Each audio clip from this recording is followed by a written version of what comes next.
सेतो फालिदिनु फाल्नु त अनि आमाको बोली चाहिँ कडा छ है साथीहरू तर्सेर नभाग्नु होला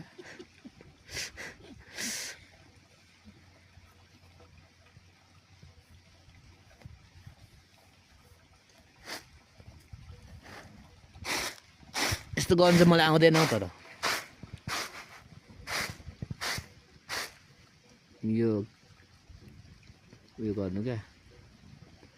नाङ्लो उयो गर्नु नाङ्लो खेलाउनु के भन्छ र यस्तो यस्तो गर्नु त्यो सेतो दाना कति छ त त्यहाँ त नि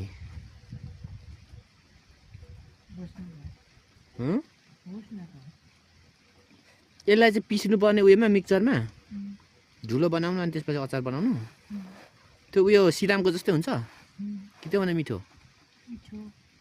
सिराम भन्दा मिठो हुन्छ